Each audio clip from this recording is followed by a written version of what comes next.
ഓം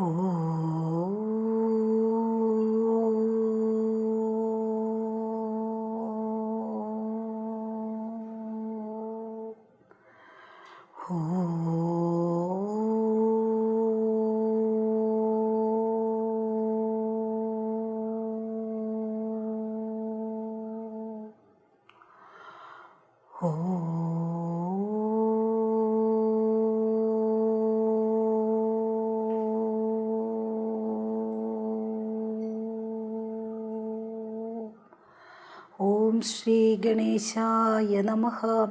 ഓം ശ്രീ സരസ്വത്यै നമഃ. ഓം ശ്രീ ഗുരുഭ്യോ നമഃ. സമസ്തജനകല്യാണേ നിരതം കരുണാമയം നമാമി ചിന്മയം ദേവം സദ്ഗുരും ബ്രഹ്മവിദ്വരം. മൂകം കരോതി വാചാലം പങ്കും ലംഘയത്തെ ഗിരിം യത്കൃപാതമഹം വന്ദേ പരമാനന്ദമാധവം പരമാനന്ദമാധവം. ഓം സർവവേദാന്തസിദ്ധാന്ത ഗോചരം തമഗോചരം ഗോവിന്ദം പരമാനന്ദം സദ്ഗുരും പ്രണതോസ്മ്യഹം സദ്ഗുരും പ്രണതോസ്മ്യഹം. നമ്മൾക്ക് 94 ശ്ലോകം ഒന്ന് ചൊല്ലിയിട്ടാകാം. ആകാശവത് നിർമ്മല നിർവികൽപം നിസ്സീമ നിസ്പന്ദന നിർവികാരം അന്തർബഹിശൂന്യമനന്യമദ്വയം സ്വയം പരം ബ്രഹ്മ കിമസ്തി ബോധ്യം. ആകാശം എന്ന് കേൾക്കുമ്പോഴേ നമ്മളുടെ മനസ്സിലേക്ക് കുറേ കാര്യങ്ങൾ ഇങ്ങനെ വരണം. എന്തൊക്കെയത്? ആകാശവത്, ആകാശം നിർമ്മലമാണ്, നിർവികൽപ്പമാണ്, പിന്നെയോ നിസ്സീമമാണ്, നിസ്പന്ദനമാണ്, നിരാകാരമാണ്, നിർവികാരമാണ്, അന്തർബഹിശൂന്യം, എല്ലായിടത്തും ആകാശമുണ്ട്. പിന്നെയോ അനന്യമാണ്, അതല്ലാതെ വേറൊന്നില്ല. പിന്നെയോ അദ്വൈതം. അപ്പോൾ ഇത് ഇങ്ങനെ ഒരിക്കലും മനസ്സിലാക്കി കഴിഞ്ഞിട്ടുണ്ട് എങ്കിൽ ഈ ആകാശം പോലെയാണ് ഗഗന സദൃശം തത്വമസ്യാദി ലക്ഷ്യം ഇങ്ങനെ മനസ്സിലാക്കി കഴിഞ്ഞിട്ടുണ്ട് എങ്കിൽ കിം അസ്തി ബോധ്യം. പിന്നെ വേറെ എന്താ ഇവിടെ ഇനി അറിയാൻ ബാക്കിയുള്ളത്? ഇവിടെ അറിയാനായിട്ട് വേറെ ഒന്നും ബാക്കിയുള്ളതെന്ന് ചോദിച്ചിട്ടുണ്ട് എങ്കിൽ ബാക്കി വല്ലതും ഉണ്ടോ എന്ന് ആൻസർ അല്ല, ഇല്ല എന്ന് ആൻസർ. അതിന് കാക്കൂ എന്നാണ് പറയുക. അപ്പോൾ ഇനി അടുത്ത ശ്ലോകത്തിലേക്ക് നമുക്ക് നോക്കാം. വക്തവ്യം കിമു വിദ്യതേത്ര ബഹുധാ ബ്രഹ്മൈവ ജീവ സ്വയം ബ്രഹ്മൈതജ്ജഗദാതതം नु सकलं ബ്രഹ്മാദ്വിതീയം ശ്രുതിഃ ബ്രഹ്മൈവാഹമിതി പ്രബുദ്ധമതയഃ സംത്യക്തബാഹ്യാസ്ഫുടം ബ്രഹ്മീഭൂയ വസന്തി സന്തതചിദാനന്ദാത്മനൈതദ്ധ്രുവം. വക്തവ്യം കിമു വിദ്യതേത്ര ബഹുധാ ബ്രഹ്മൈവ ജീവ സ്വയം ബ്രഹ്മൈതജ്ജഗദാതതം नु सकलं ബ്രഹ്മാദ്വിതീയം ശ്രുതിഃ ബ്രഹ്മൈവാഹമിതി പ്രബുദ്ധമതയഃ സംത്യക്തബാഹ്യാസ്ഫുടം ബ്രഹ്മീഭൂയ വസന്തി സന്തതചിദാനന്ദാത്മനൈതദ്ധ്രുവം. വക്തവ്യം കിമു അത്ര ബഹുധാ. വക്തവ്യം എന്തിനാ ഇനി അധികം പറഞ്ഞുകൊണ്ടിരിക്കുന്നത്? അധികം പറഞ്ഞുകൊണ്ടിരുന്നിട്ടൊന്നും ഒരു കാര്യമില്ല, ഒത്തിരി ഒന്നും പറയാനില്ല. എന്താ പറയാനുള്ളത്? ആചാര്യ ഭഗവാൻ തന്നെ പറഞ്ഞിട്ടുണ്ട്. പറയാനുള്ളതൊക്കെ വേണമെങ്കിൽ ഞാനൊരു ശ്ലോകത്തിൽ ഒതുക്കി കാണിച്ചു തരാം. ശ്ലോകത്തിൽ ഞാൻ പറയാം. എന്തോ ആചാര്യ ഭഗവാനെ ശ്ലോകത്തിൽ ഞാൻ വേദാന്തം മുഴുവൻ പറയാം. ബ്രഹ്മസത്യം ജഗൻ മിഥ്യ ജീവോ ബ്രഹ്മ ഇവ നാപരഃ. ഇത്ര ഉള്ളൂ അറിയാനായിക്കൊണ്ടിട്ട്. ബ്രഹ്മസത്യം ജഗൻ മിഥ്യ. ബ്രഹ്മസത്യം അര സെക്കൻഡിൽ പറഞ്ഞു കഴിയും കേട്ടോ ഇത്. പക്ഷേങ്കിൽ ഇത് മനസ്സിലാക്കാനായിട്ട് ബഹൂനാം ജന്മനാമന്തേ ജ്ഞാനവാൻ അല്ലേ, വളരെയധികം ജന്മങ്ങൾ തന്നെ എടുക്കേണ്ടി വരും ഇത് മനസ്സിലാക്കാനായിക്കൊണ്ടിട്ട്. അപ്പോൾ ഇവിടെ ആചാര്യ ഭഗവാൻ ചോദിക്കുകയാണ്, വക്തവ്യം കിമു വിദ്യതേ, വക്തവ്യം കിമു അത്ര ബഹുത, എന്തിനാ അധികം കൂടുതൽ എന്തിനാ പറയുന്നത്? ബ്രഹ്മ ഏവ ജീവസ്വയം, ബ്രഹ്മ ഏവ ജീവസ്വയം, ഈ ജീവൻ ബ്രഹ്മം തന്നെയാണ്. ഈ ജീവൻ എന്നുള്ളത് ബ്രഹ്മം തന്നെയാണ്, ബ്രഹ്മം തന്നെയാണ് ഈ ജീവനായി പ്രത്യക്ഷപ്പെടുന്നത്. അപ്പം അതുകൊണ്ട് ഇത് ബ്രഹ്മം തന്നെയാണ്, ബ്രഹ്മം തന്നെയാണ് എന്ന് മനസ്സിലാക്കൂ. വക്തവ്യം കിമു വിദ്യതേ ത്ര ബഹുധ ബ്രഹ്മൈവ ജീവസ്വയം ബ്രഹ്മ ഇതദ് ജഗദാദതാം തു സകലം ബ്രഹ്മ അദ്വിതീയം ശ്രുതി. ഈ ഞാൻ ബ്രഹ്മം, ഈ ലോകം ചെകുത്താനോ മറ്റോ ആണോ? ഈ ബ്രഹ്മം ഞാനാണെന്നുള്ളത് ഉറപ്പിച്ചു, ബാക്കിയുള്ളവരൊക്കെയോ അല്ലെങ്കിൽ ബാക്കി ഈ കാണുന്ന ജഗത്തൊക്കെ എന്താണ്? ഞാൻ മാത്രമല്ല. ബ്രഹ്മൈതദ് ജഗദാദതം തു സകലം ബ്രഹ്മ അദ്വിതീയം ശ്രുതി. ശ്രുതി പറയുന്നു ബ്രഹ്മ അദ്വിതീയം, ഏകമേവാദ്വിതീയം ഹി ബ്രഹ്മ, ഏകമായിട്ടുള്ള അദ്വിതീയമായിട്ടുള്ള ആ തത്വമാണ് ഈ ജഗത്തും. അങ്ങനെ തന്നെ ഈ ജഗത്ത് അതിൻ്റെ വ്യാപ്തിയാണ്, ചിന്മാത്ര വിസ്താരിതം. ഈ ജഗത്ത് ബ്രഹ്മത്തിൻ്റെ വ്യാപ്തിയാണ്.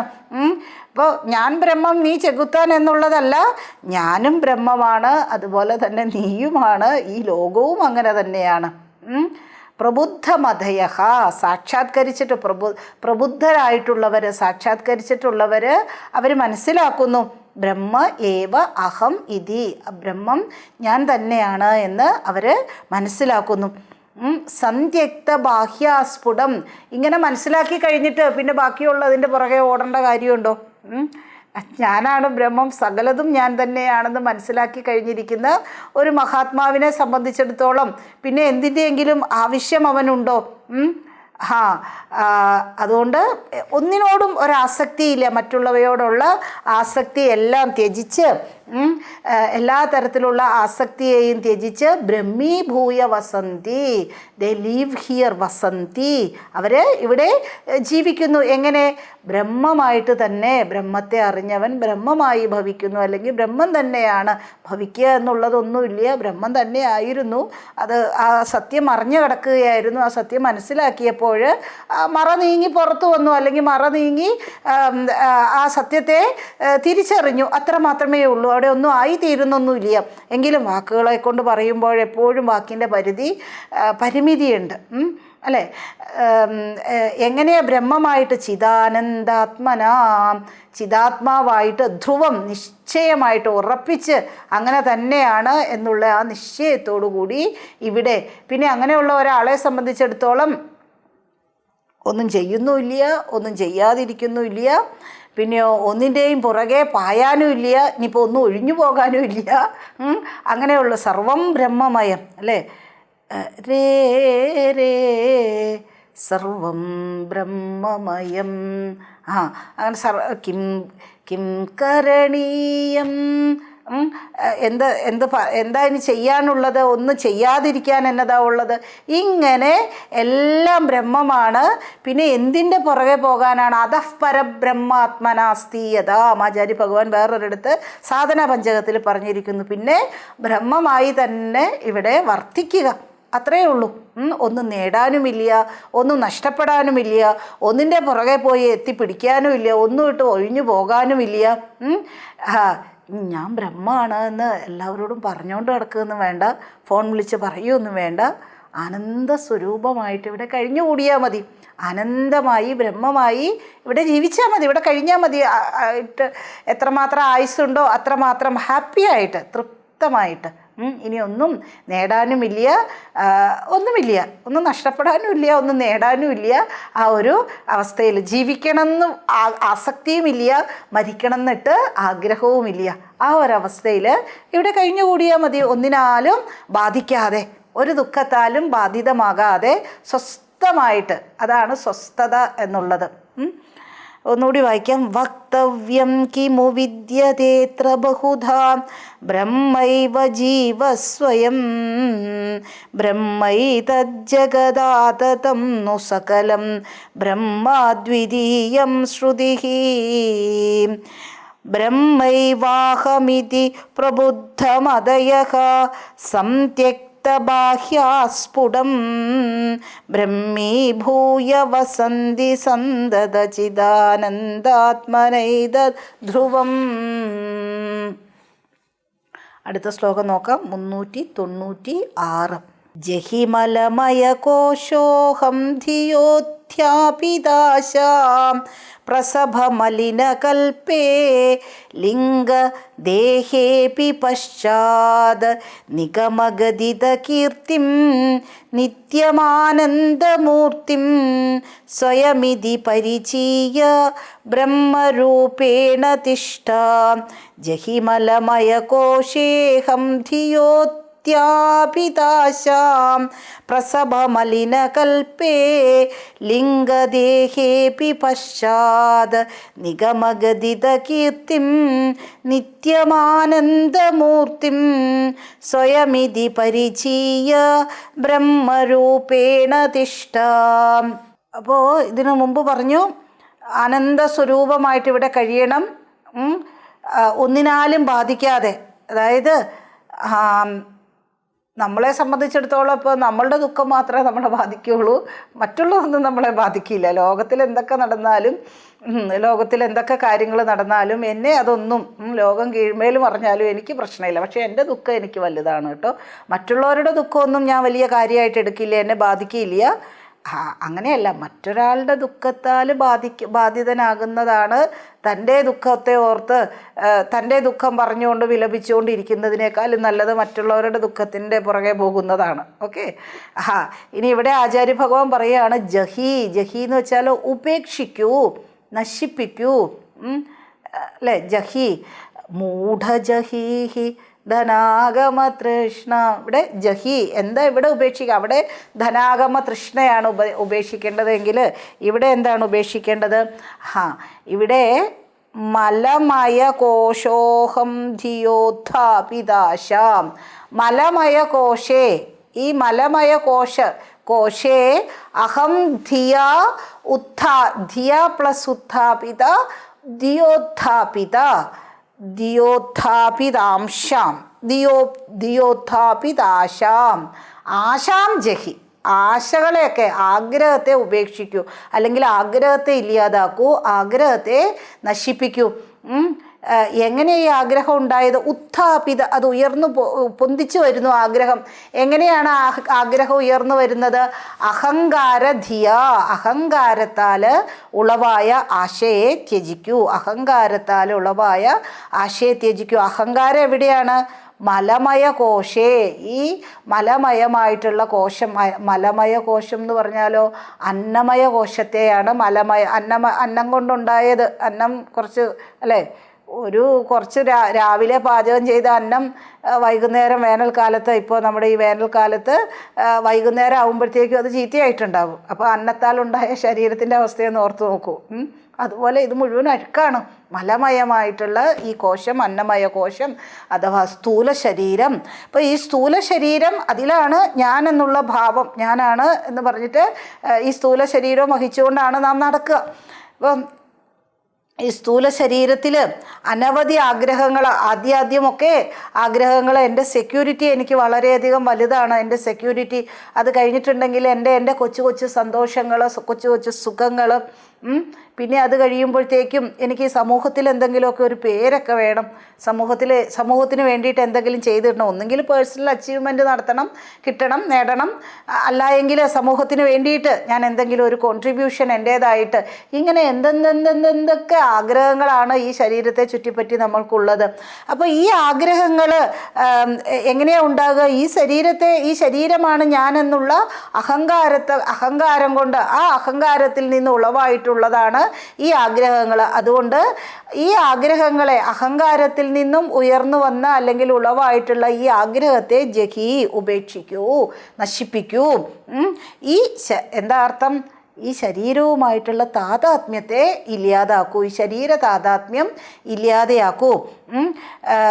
അത് കഴിഞ്ഞിട്ട് ജഹിമലമയ കോശേഹം ധിയോത്ഥാപിതാശാം പ്രസഭമലി അനിലകൽപേ ലിംഗദേഹേബി പശ്ചാത്. ഇനി അത് കഴിഞ്ഞിട്ട് എന്താ ചെയ്യേണ്ടത്? പ്രസഭം എന്ന് വെച്ചിട്ടുണ്ടെങ്കിൽ പ്രസഭം എന്നാണ് കേട്ടോ. പ്രസഭം എന്ന് വെച്ചാൽ വളരെയധികം ശക്തിയോടുകൂടിയുള്ള അനിലകൽപേ ലിംഗദേഹേബി പശ്ചാത്.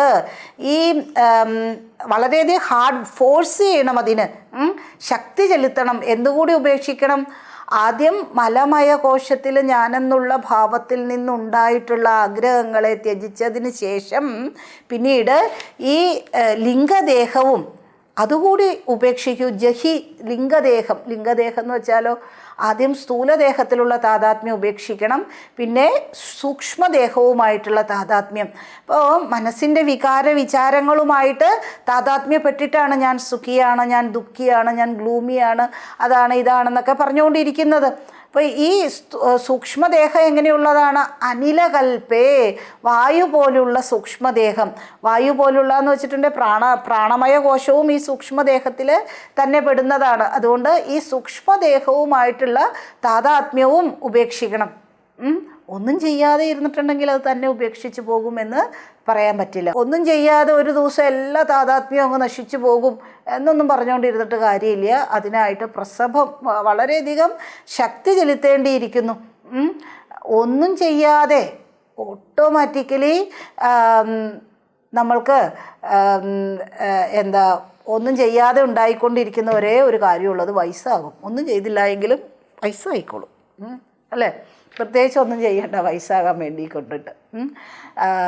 അപ്പോൾ എങ്ങനെയാപ്പോൾ ഈ താതാത്മ്യമൊക്കെ ഉപേക്ഷിക്കണം? 5 വർഷം കൊണ്ട് സ്ഥൂല താതാത്മ്യം ഞാൻ ഉപേക്ഷിക്കും.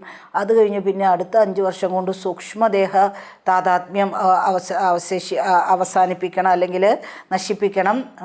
പശ്ചാത് അങ്ങനെയല്ല, എല്ലാം ഒരുമിച്ച് വേണം, അല്ലേ? ശരീരത്തിൻ്റെ വളർച്ചയോടൊപ്പം തന്നെ കുഞ്ഞിന് ബുദ്ധിയുടെ വളർച്ചയും ഒപ്പമാണ് സംഭവിക്കുക. അല്ലാണ്ട് ശരീരം കുറച്ച് ഒരു പർവ്വതം പോലെ വളർന്നു കഴിഞ്ഞു, പിന്നെ കുറച്ച് നാൾ വെയിറ്റ് ചെയ്യുകയാണ്, എന്തിനാ ബുദ്ധിയും കൂടെ വളരണം? അല്ല, അങ്ങനെയല്ല. അങ്ങനെ ഉള്ളവരുണ്ടാകാം കേട്ടോ. അപ്പോൾ ശരീര വളർച്ചയും ബുദ്ധി വളർച്ചയും ഒരുമിച്ചാണ് സംഭവിക്കുന്നത്, അങ്ങനെയാണ് സംഭവിക്കേണ്ടത്. അതുകൊണ്ട് സ്ഥൂലമല്ല സൂക്ഷ്മമല്ല, ആ താതാത്മ്യം അത് ഒരുമിച്ചാണ് ഇല്ലാതെയാകുന്നത്. എന്നിട്ടോ ഞാൻ നിഗമഗതിത കീർത്തിം ഞാൻ പിന്നെ ആരാണ്? സ്ഥൂലദേഹവുമല്ല സൂക്ഷ്മദേഹവുമല്ല, ഞാൻ വേദങ്ങളാൽ കീർത്തിക്കപ്പെടുന്ന ബ്രഹ്മസ്വരൂപം, സച്ചിദാനന്ദ സ്വരൂപമാണ് ഞാൻ എന്ന് പരിചയ ഇങ്ങനെ മനസ്സിലാക്കിയിട്ട്, ബ്രഹ്മസ്വരൂപം സച്ചിദാനന്ദ സ്വരൂപം പരിചയം ശ്രുതി നമ്മളെ പരിചയപ്പെടുത്തുന്നത് ഇങ്ങനെയാണ്, അല്ലേ? നമ്മൾ എവിടെയെങ്കിലുമൊക്കെ ഫംഗ്ഷനൊക്കെ പോകുമ്പോൾ ആളുകൾ നമ്മളെ പരിചയപ്പെടുത്തും, ചിന്മയ മിഷനിൽ നിന്നാണ് എന്നൊക്കെ പറഞ്ഞിട്ട് പരിചയപ്പെടുത്തും, അല്ലേ?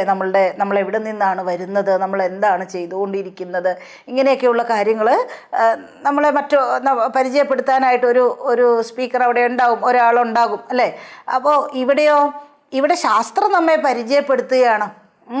നമുക്ക് നമ്മെ അറിയണം, ആദ്യം നാം നമ്മെ മനസ്സിലാക്കൂ. ഈ ലോകത്ത് ബ്രഹ്മമായിട്ട് കഴിയണം, ആദ്യം നമ്മെ മനസ്സിലാക്കി കഴിഞ്ഞിട്ട് നാം അതായിട്ട് ഇവിടെ വർത്തിക്കണം. സ്വയമീതി പരിചയ ശാസ്ത്രം പറഞ്ഞത്, ശാസ്ത്രം നമ്മെ പരിചയപ്പെടുത്തി തരുമ്പോൾ അത് ഞാനാണ് എന്ന് ഞാൻ മനസ്സിലാക്കുക കൂടി വേണം. ശാസ്ത്രം അനവധി തവണ പറഞ്ഞുകൊണ്ടിരിക്കുകയാണ്, നീ ആ പരമമായിട്ടുള്ള തത്വമാണ്, നീ ആ പരമമായിട്ടുള്ള തത്വമാണെന്ന്.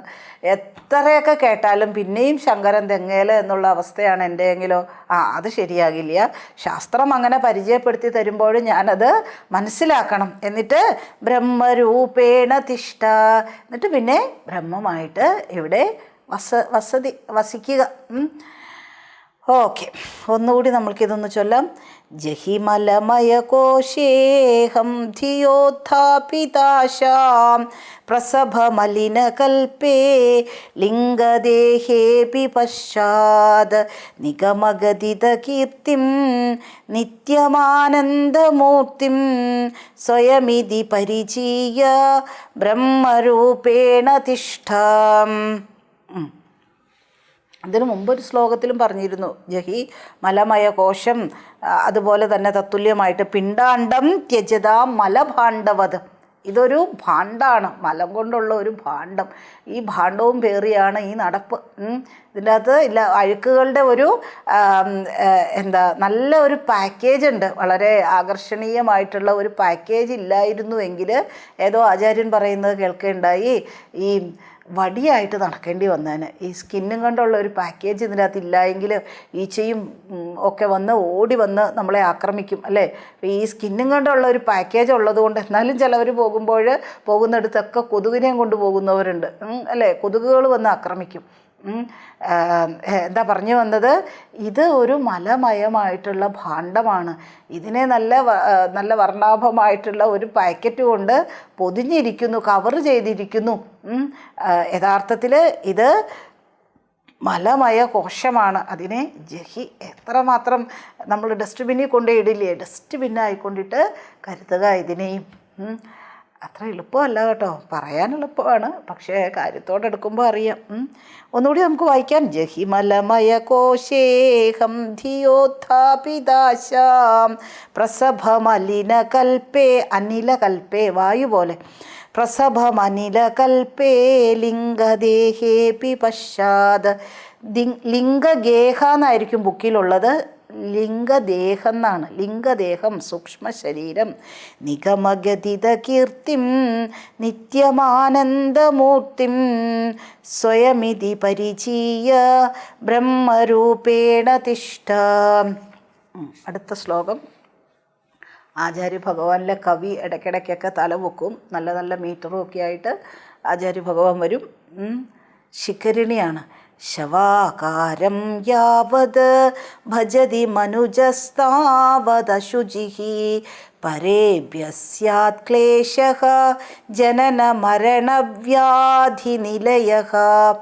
യദാത്മാനം ശുദ്ധം കലയതി ശിവാകാരമചലം തദാ തേഭ്യോ മുക്തോ ഭവതി തദാഹ ശ്രുതിരപി. ശവാകാരം യാവത് ഭജതി മനുജാസ്താവദശുചിഃ പരേഭ്യഃ സ്യാത് ക്ലേശോ ജനന മരണവ്യാധിനിലയഃ യദാത്മാനം ശുദ്ധം കലയതി ശിവാകാരമചലം തദാ തേഭ്യോ മുക്തോ ഭവതി തദാഹ ശ്രുതിരപി. ശവാകാരം. അപ്പോൾ യാവത് മനുജം ശവാകാരം അശുചിഃ, യാവത് എത്ര കാലം വരെ, എത്രമാത്രം സമയം വരെ ശവാകാരമായിട്ടുള്ള, ശവാകാരം എന്ന് വെച്ചിട്ടുണ്ടെങ്കിലോ ശവമായിട്ടുള്ള അല്ലേ, ഈ മലിനമായിട്ടുള്ള ഈ ദേഹം ഇത് യഥാർത്ഥത്തിൽ ശവമാണ്. ഇതിനെ എത്ര മലിനമാണിത്.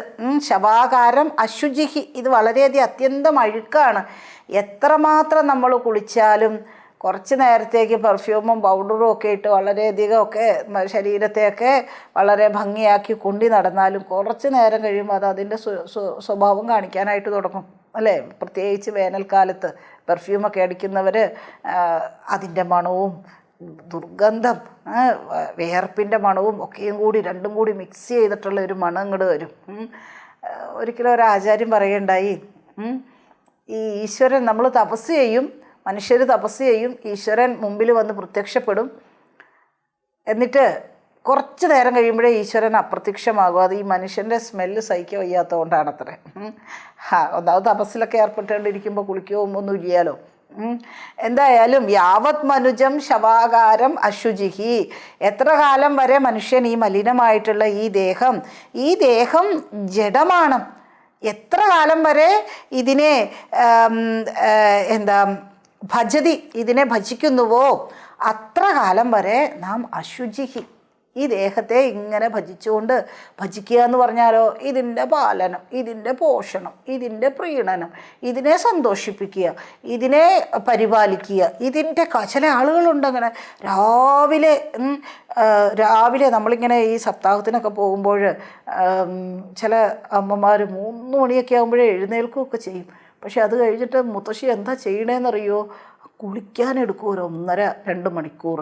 അത് കഴിഞ്ഞിട്ട് പിന്നീടുള്ള ഒരുക്കം 6 മണിക്ക് സപ്താഹം തുടങ്ങണേന് 3 മണിയാകുമ്പോഴേ എഴുന്നേറ്റ് കഴിഞ്ഞ് കുറച്ച് ധ്യാനമോ ജപമോ ഒക്കെ ആണ് എങ്കിൽ പ്രശ്നമില്ല, നമുക്കൊന്നും തോന്നുമൊന്നുമില്ല.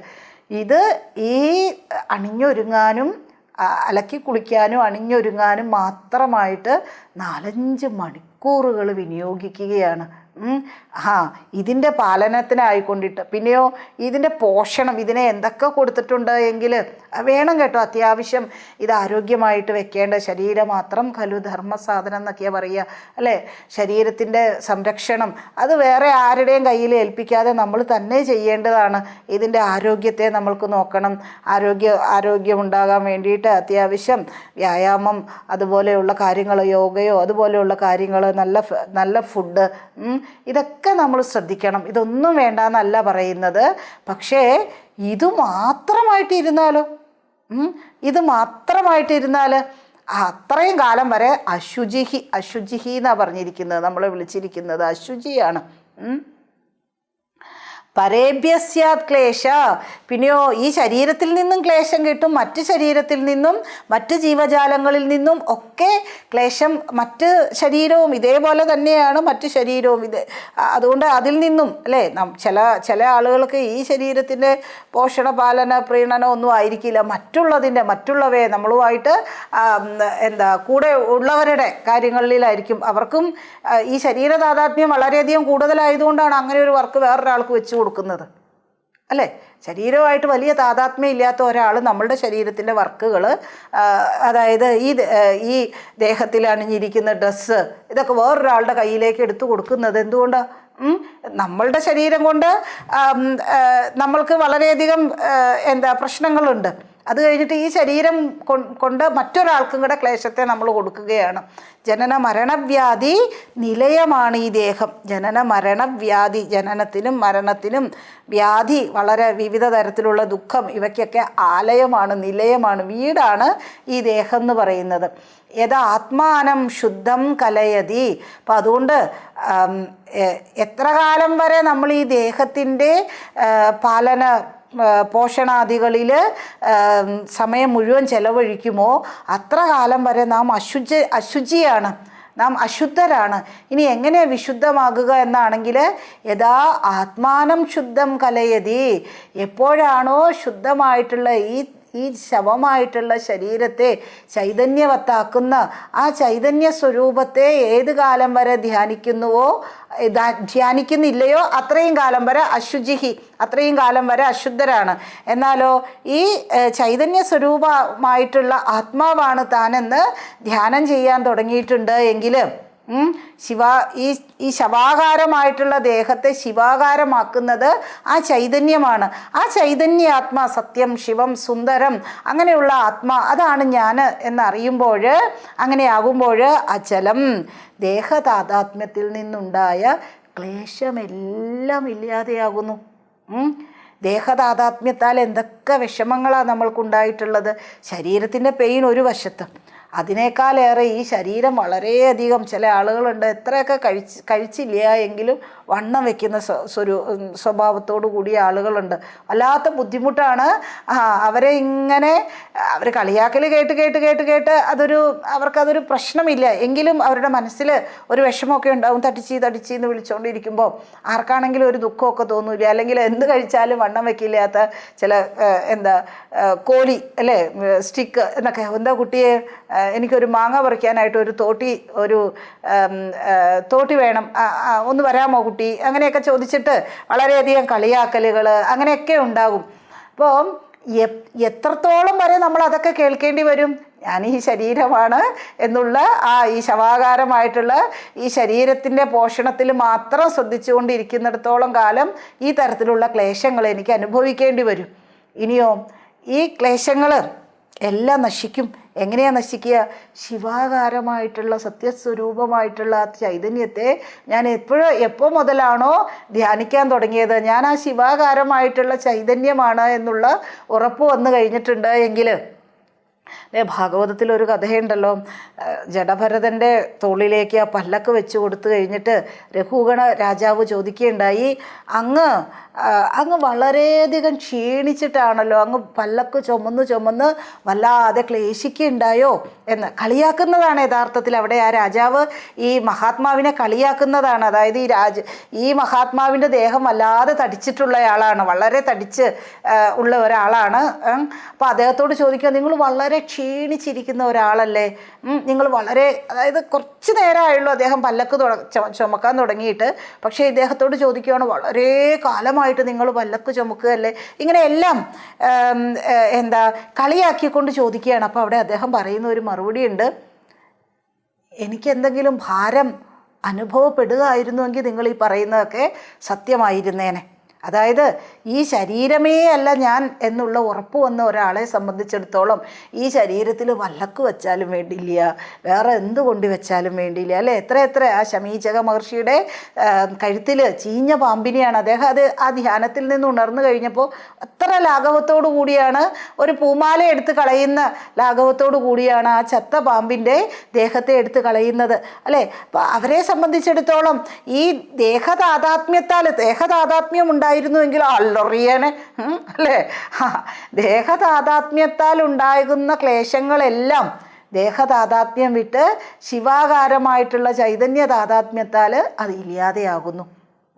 ഒരു ദുഃഖവും ഇല്ലാത്ത അവസ്ഥയാണ് അവിടെ. ഒന്നുകൂടി നമുക്കിത് വായിക്കാം. ശവാകാരം യാവത് ഭജതി മനുജസ്താവദശുചിഃ പരേഭ്യസ്യാത് ക്ലേശോ ജനന മരണവ്യാധി നിലയഃ യദാത്മാനം ശുദ്ധം കലയതി ശിവാകാരമചലം തദാ തേഭ്യോ ഭവതി തദാഹ ശ്രുതിരപി. ഓക്കെ, നമ്മളിപ്പോൾ ഇവിടെ നിർത്തുകയാണ്. അടുത്ത ക്ലാസ്സിൽ അടുത്ത ശ്ലോകം നോക്കാം. ഓം പൂർണ്ണമദഃ പൂർണ്ണമിദം പൂർണ്ണാത് പൂർണ്ണമുദച്യത്തെ പൂർണ്ണസ്യ പൂർണ്ണമാദായ പൂർണ്ണമേവാവശിഷ്യത്തെ. ഓം ശാന്തി ശാന്തി ശാന്തി. ഹരി ഓം ശ്രീ ഗുരുഭ്യോ നമഃ. ഹരി ഓം.